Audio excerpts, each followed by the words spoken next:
This is day 1 ng aking experience sa US Consulate ng aking K1 visa interview sa Jerusalem. Yes, first day, nakadalawang day po ako napunta doon. Abangan nyo na lang dahil sasabihin ko maya-maya kung bakit.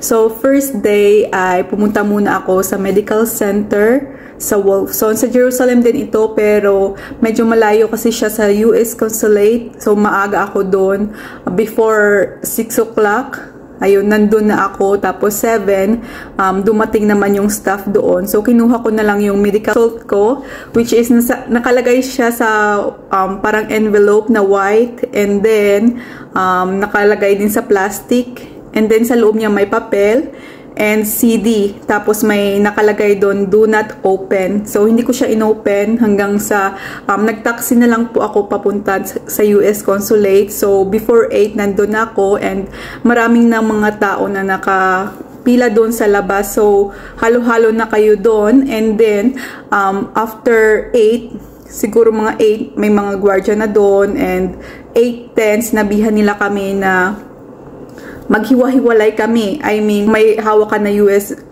passport, ganyan, sa ibang lane ka.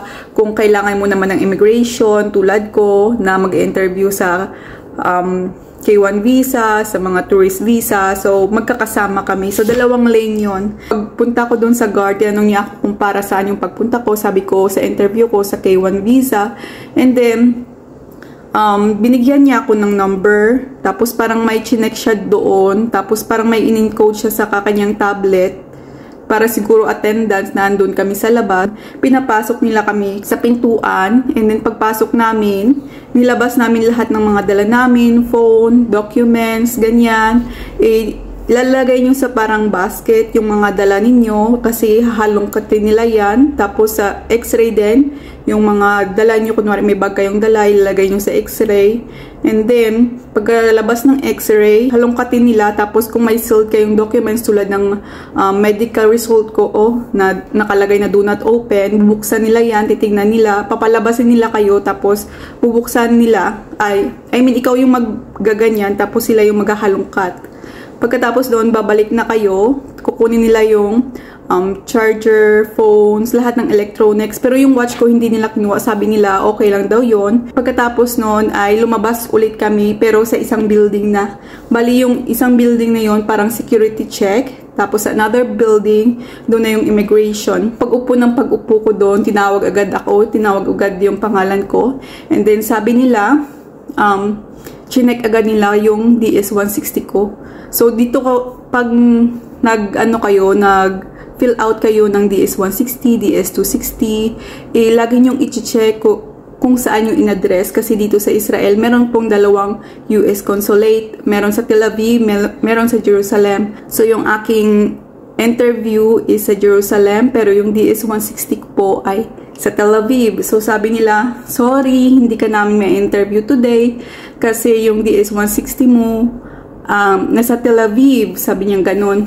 So sabi ko, nakiusap ako, sabi ko, ma'am, pwede po bang may magawa ng paraan or makagawa ako ng paraan para ngayong araw ako ma-interview kasi ang layo pa po ng aking pinanggalingan. Sabi niya, okay, lumabas ka doon, kuhain mo yung cellphone mo, gumawa ka ulit ng DS-160, and then tapusin mo agad para ma-interview ka agad. So, ang sabi niya ay meron lang akong 1 hour and a half kasi parang nung time na yon hanggang alas 10 lang yung console. So, 2 hours lang yung console noon.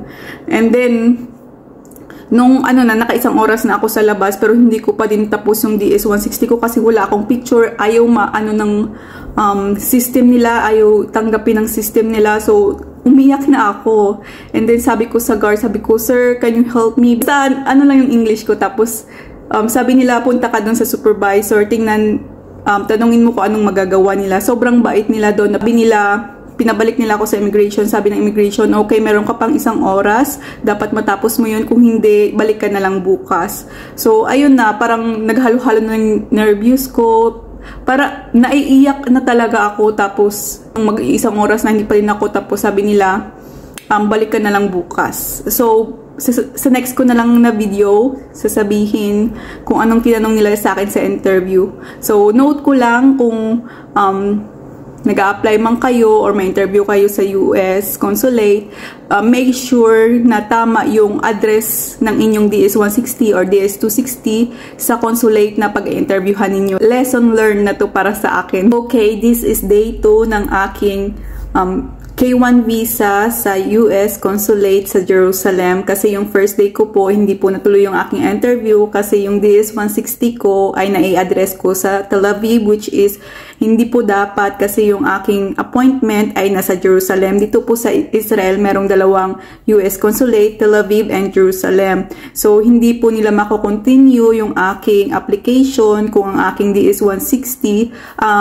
ay nandun sa kabilang consulate. So hindi ko po natapos yung aking DS-160 nung a day before. So, pinauwi nila ako at habang sakay ako sa train, tinapos ko na yon, na-send ko na, and then kinabukasan maaga na naman ulit akong pumunta doon. At pagkapunta ko doon, marami ng tao, nandun na sila sa pilahan, and then yung mga guard, kilala na nila ako kasi nga, umiyak ako before that day kasi nagmakaawa ako. Sabi ko kailangan kong matapos yung interview kasi ang dami kong sinacrifice para lang makapunta sa interview. Nag-hire ako ng mga reliever, alam mo yun, gumising ng maaga, nag-travel ng maaga. So sabi ko, dapat magawa ko yung interview ko. And then, pagpasok ko doon, sabi nila, alam mo na yung gagawin mo, hindi ka na namin sasabihan kung ano yung gagawin mo. So, pumasok lang ako doon sa guard, inalangkwat na naman nila ulit yung mga dala ko. And then, pumasok ako sa immigration. Building to ng guard or checkpoint nila, tapos may isang building para naman sa immigration. So, pagdating ko sa immigration, bali 5 kami yung parang mag-interview sa consulate kasi may 2 consulate para sa mga US visa, US tourist visa at saka sa mga J1 visa. Tapos yung isa naman para naman sa CR1, sa K1, ayun. So nandun kami, bali 5 tao kami tapos 4 yung nauna sa akin. Matatagal yung interview nila kasi nga CR1 sila. I mean, nagpakasal sila before pumunta ng US. So, maraming tanong sa kanila. So, naupo ata ako doon ng almost 2 hours. Kakaantay lang matapos yung interview nila. At ako yung pinakahuling na interview. So, pagkaupo ko doon, kinuha na yung mga documents. Nibigay ko sa kanila lahat ng mga police clearance sa mga bansang pinanggalingan ko. Dahil galing pa ako ng Taiwan. Nabigay ako ng police clearance galing sa Taiwan. Sa Pilipinas naman yung NBI.